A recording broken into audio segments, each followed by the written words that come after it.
Hello everyone, it's Rebecca here and today I'm bringing you a quick review of Throne of Glass by Sarah J Maas. This one was first published in 2012 and it's been doing the rounds on YouTube's BookTube ever since. So this follows Selena Sardothian, who is Ardalin's most famous assassin.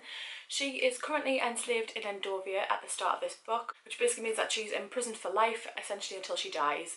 The Crown Prince rescues her and says, I want you to come and be my champion for this test that's going on, for this to be the king's assassin for the next 4 years, and she willfully accepts on the knowledge that if she wins after 4 years she is free.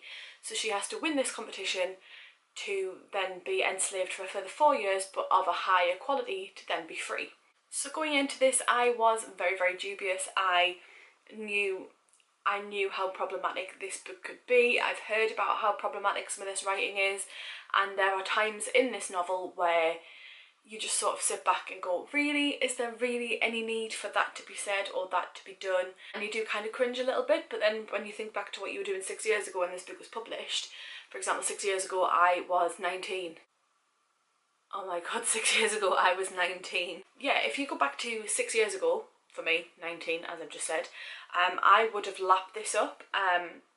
It's very much sort of what you were doing when this was published is everything that you wanted in your life. So it was like mid-Hunger Games, it was post-Harry Potter, it was still post-Twilight, and it was still very fresh in your mind, and you needed something that you could cling on to, something that a character who has hope and who you are rooting for, regardless of their background, to cling on to, which is what Selena is. She is that girl who has lost it all. Granted, she did something bad whilst losing it all, like killing loads of people. She lost it all, but you want her to do well, you want her to succeed so she doesn't have to go back to her roots.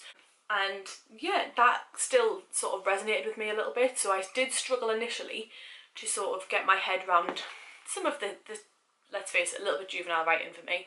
I did struggle to get my head around it at first, and then I think I got about 80 pages in and it just clicked. I was hooked. I needed to finish it. It did take me a while to finish because I've been working, I've been fairly busy this past month, so it has took me a little bit longer to read it, but I enjoyed it that much that I am actually taking the sequels away with me on holiday, which I leave for in 2 hours.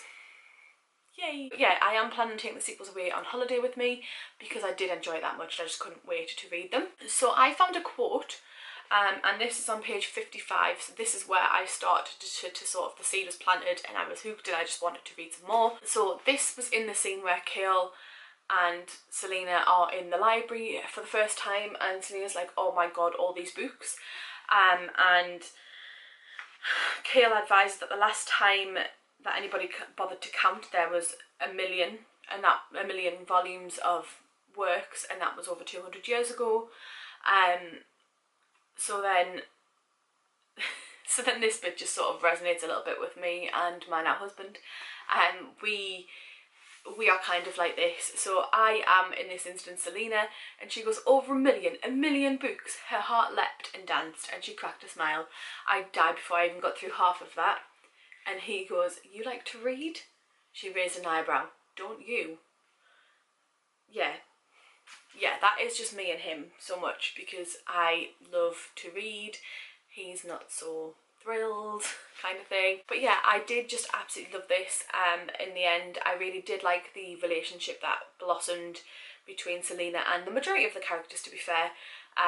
Obviously you are rooting for Selena and against Cain, which is totally understandable considering some of the things that happen in this book. But yeah, overall I did really enjoy it. I'm taking the sequels on holiday, as I said, and I can't wait to read them. If you've read this book, let me know in the comments down below. We can have a chat. Not that anybody watches these videos, but you know, I just thought I would share my opinions on Throne of Glass. At first wasn't a fan, and then it grew on me, and now I need the rest of the series ASAP. That's it for today's video. Thank you so much for watching, and I'll see you all soon with another video. Bye!